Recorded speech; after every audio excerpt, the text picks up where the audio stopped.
Hello, my name's Laurie and welcome to cyberonthewire.com. Top 5 CISSP exam tips. So what I'm going to tell you, we're going to cover tactics for answering the questions in the CISSP exam.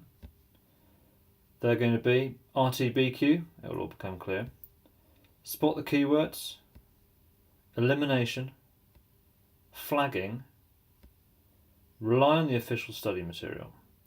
And the point of all this is to help you to pass your CISSP exam first time around. Let's jump into the first tip. RTBQ, what the hell's that? Well, this was a favourite of my old maths teacher at school.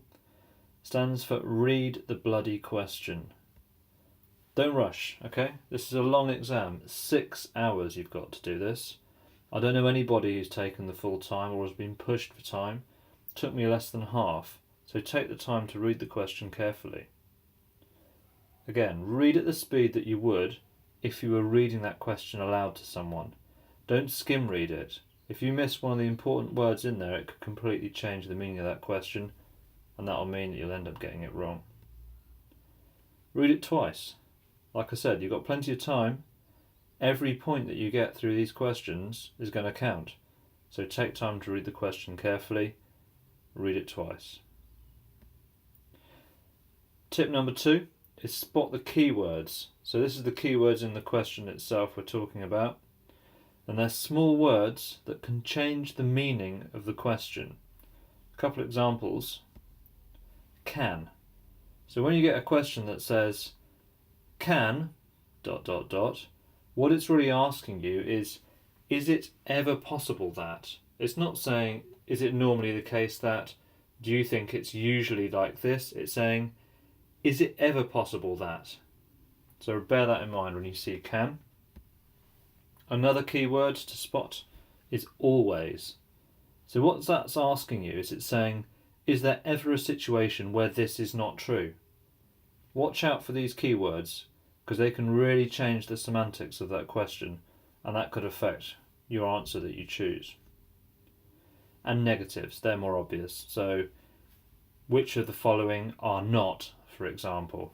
So if you're racing through that question, if you're not reading the question carefully and you're not spotting these keywords, if you miss that not, you're going to have a hard time getting the right answer.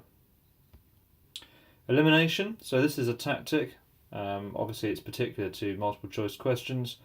You've got a number of options you can choose, normally 4, out of which you can eliminate some of those options. And there's 2 real reasons why this can help you out. First of all, it can improve your chances of your educated guess where you don't know the answer. So if a question comes up, you read it and you think, well, yeah, I don't know the answer to this, you're going to have to guess. To begin with, you've got a 25% chance, 1 in 4. If you can eliminate some of those other options as going, well, I'm sure it's not this one, and I'm sure it's not that one, well, that brings you to a 50-50 chance. And over 250 questions, that's a gain worth having. So you can ask yourself, is this answer wrong? If so, then eliminate it. The other option, or the other reason why using elimination can be good, is it can help you double check your answer when you think you do know it. So even if you read a question, you think, okay, I'm happy I've chosen A, for example. After you've chosen it, after you've checked that box, look through the other options and just check that you're happy you can eliminate them, that none of them are correct, and that will give you some more confidence that your initial choice was the right one. Moving on, flagging. So this is something that you're going to have if you are doing the CISSP exam, and it's an option to flag a question, to mark a question, so you can come back and review it. I would suggest, if you come across a question you don't know the answer and you decide you want to flag it, so you can come back in the future, even so, choose your best guess before you move on. It will give you a little bit of peace of mind, and it won't be grating away in the back of your head so much if you think, well, okay, I'm going to move on, but I'm going to choose an option just in case I don't get a chance to come back to it. Also, remember that later questions in the exam might help give you the answer for the one you're struggling with at the moment. So do make sure you use flagging and review those options, review those questions before you finish your exam.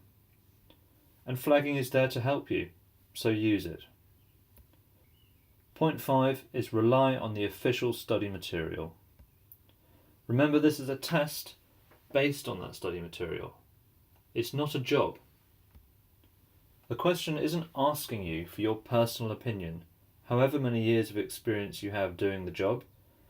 That might help you if you're not sure what the official material tells you, but remember, this is an exam. You've been to study something, now you're being examined on what you've studied.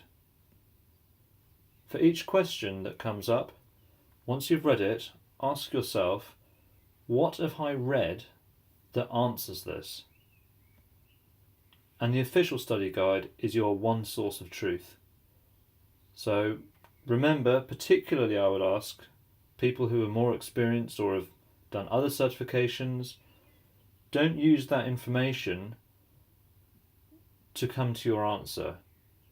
Use the official study guide, the official material first, because that's what the exam is based on.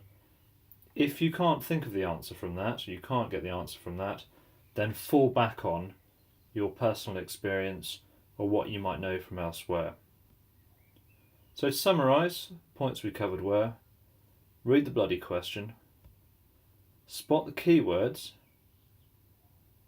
elimination, flagging, and the official study guide is your one source of truth. I'd like to say thank you very much for watching this video. I hope you found it helpful. If so, please share it with anyone else you know who's taking the exam, and head over to cyberonthewire.com.